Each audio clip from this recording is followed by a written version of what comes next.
Rolls. सोलापूरमध्ये SIRचं काम पूर्ण गतीने चालू आहेत. जवळपास 39,41,095 मतदारांपैकी 24,66,000 मतदारांना आम्ही एन्युमरेशन फॉर्म वाटप झालेली आहेत. जवळपास 63% मतदारांना आम्ही एन्युमरेशन फॉर्म वाटप झालेली आहेत आणि उर्वरित लोकांचं सुद्धा घरोघरी जाऊन एन्युमरेशन फॉर्म वाटप करणे आणि वाटप केलेल्या मतदारांना एन्युमरेशन फॉर्म गोळा करून डिजिटेशन करण्याचं काम सोलापूर जिल्ह्यामध्ये चालू आहे. त्याच्यामध्ये चांगल्या पद्धतीनं काम राज्यामध्ये सोलापूर अव्वल ठिकाणी आहेत. आणि या व्यतिरिक्त एक सर्वप्रथम प्रत्येक मतदारांना आव्हान आहे की तुम्ही घरी बसून सुद्धा एन्युमरेशन फॉर्म तुम्हाला करता येते, एन्युमरेशन फॉर्म भरता येते.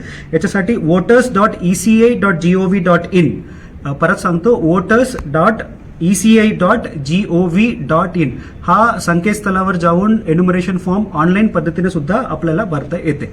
या व्यतिरिक्त आम्हाला एक तक्रार प्राप्त झालं होतं की BLOनी घरोघरी न जाता एक ठिकाणी बसून लोकांना त्यांच्याकडे बोलवत होते, असं आम्हाला कंप्लेंट प्राप्त झालं. त्यासुद्धा आम्ही प्रत्येक BLO कडून निरोप पोहोचलेली आहे की घरोघरी जाऊनच वाटप करण्याच्या सूचना आम्ही सक्तीने दिलेली आहेत.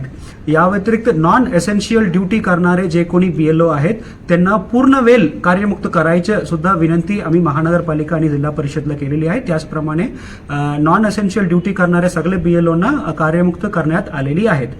या व्यतिरिक्त मोठा आपण बघितलं असेल तर आमच्या BLO पैकी जवळपास 85% BLO आमचे शिक्षक आहेत. या शिक्षकांना आम्ही शिक्षण अधिकारी मार्फत आम्ही 2 सूचना दिलेली आहेत.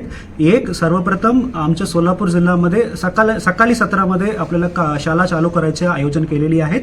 या व्यतिरिक्त ज्या शिक्षकांना BLO ड्युटी दिले गेलेली नाहीये त्या शिक्षकांनी ज्या शिक्षकांच्या BLO ड्युटी आहे त्यांना टीचिंगमध्ये सुद्धा आणि BLOच्या कामामध्ये सुद्धा मदत करायला आव्हान सुद्धा शासनामार्फत सुद्धा प्राप्त झालेली आहेत आणि आमच्या मार्फत सुद्धा आम्ही सांगितलेली आहेत.